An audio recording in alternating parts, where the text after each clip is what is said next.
Bismillahirrahmanirrahim. Assalamualaikum warahmatullahi wabarakatuh. Pada kesempatan kali ini saya akan membahas mengenai materi konsep ilmu dasar ekonomi. Di sini ada prinsip ekonomi. Tindakan ekonomi itu merupakan dasar perilaku manusia dalam kegiatan ekonomi yang berpedoman pada prinsip ekonomi.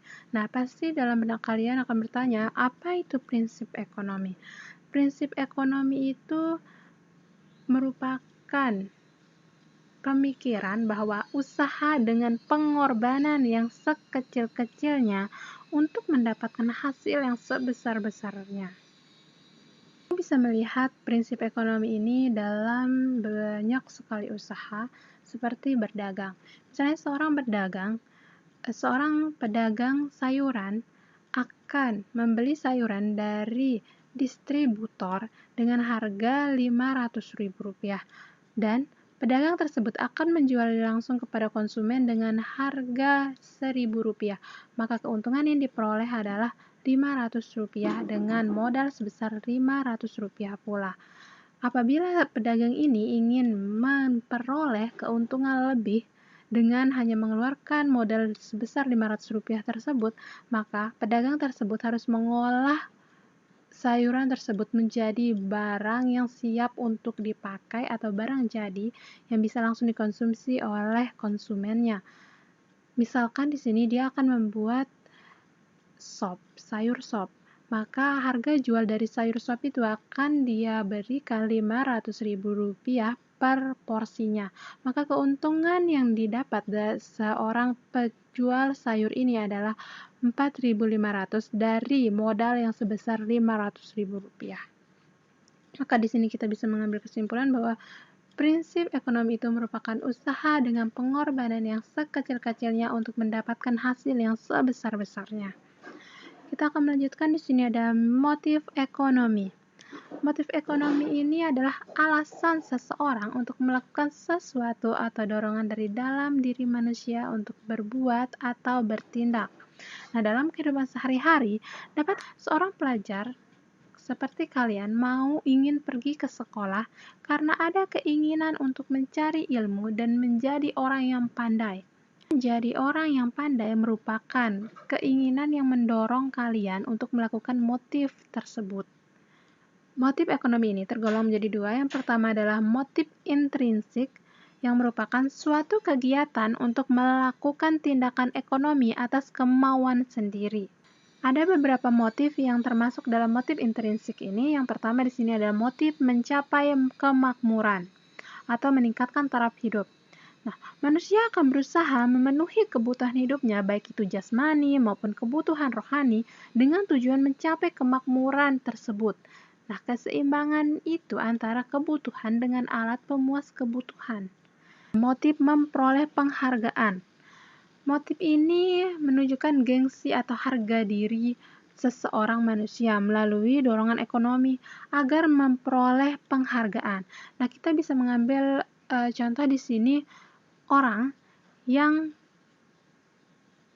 kaya yang selalu berkendara mobil mewah akan terlihat terpandang oleh orang-orang di sekitarnya. Nah, yang ketiga adalah motif mencapai kesuksesan ekonomi. Ini sering kita lihat dari seorang pelaku bisnis yang berskala besar ingin lebih menguasai pasar secara nasional dan mendirikan cabang-cabang di setiap kota. Nah, motif pelaku bisnis ini merupakan didorong untuk mencapai kekuasaan. Yang keempat di sini ada motif sosial. Sosial ini karena adanya tindakan ekonomi yang didorong untuk kepentingan diri sendiri, tetapi ada pula yang berorientasi pada kepentingan sosial untuk membantu sesama. Misalnya di sini, kita memberikan sumbangan kepada panti asuhan, yayasan tunanetra. Selanjutnya di sini yang kedua adalah motif ekstrinsik. Motif ekstrinsik ini merupakan salah satu motif yang tergantung oleh pihak lain atau situasi di luar individu.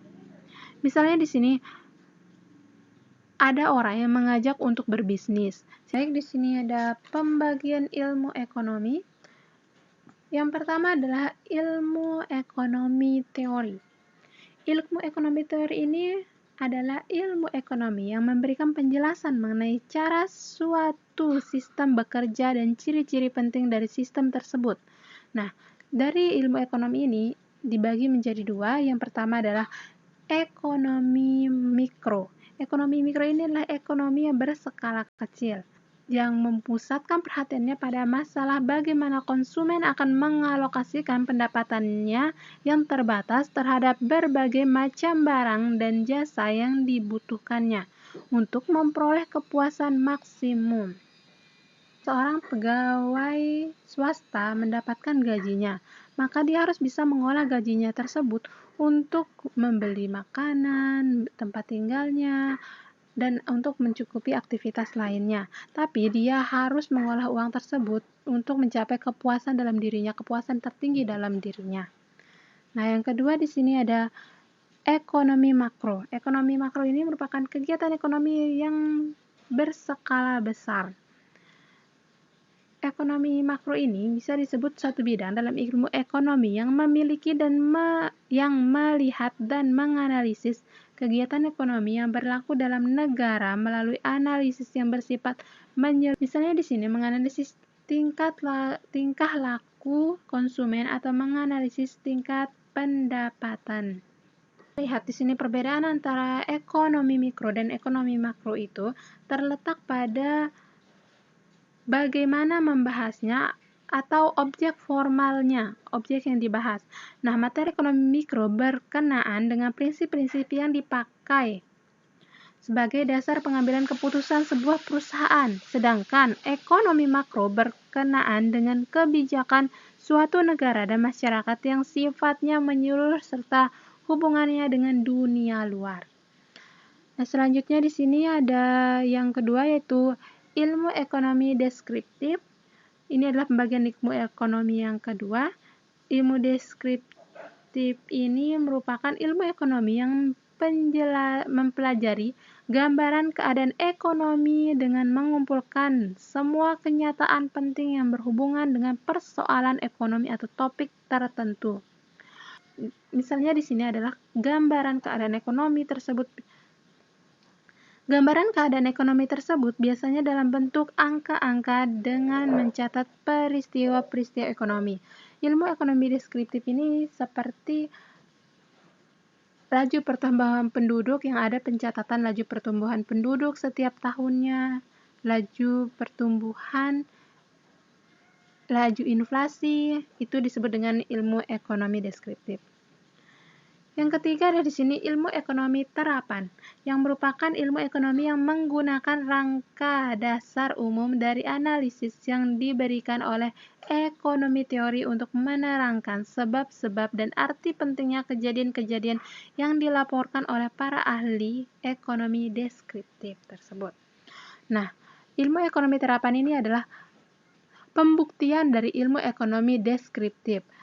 Seperti misalkan dalam skripsi, kita akan mengolah data. Data itu merupakan ilmu ekonomi deskriptif, misalkan data inflasi. Nah, kita harus membuat pembahasannya atau penelitiannya di ilmu ekonomi terapan ini. Baik, sekian untuk pembahasan kali ini. Semoga bermanfaat.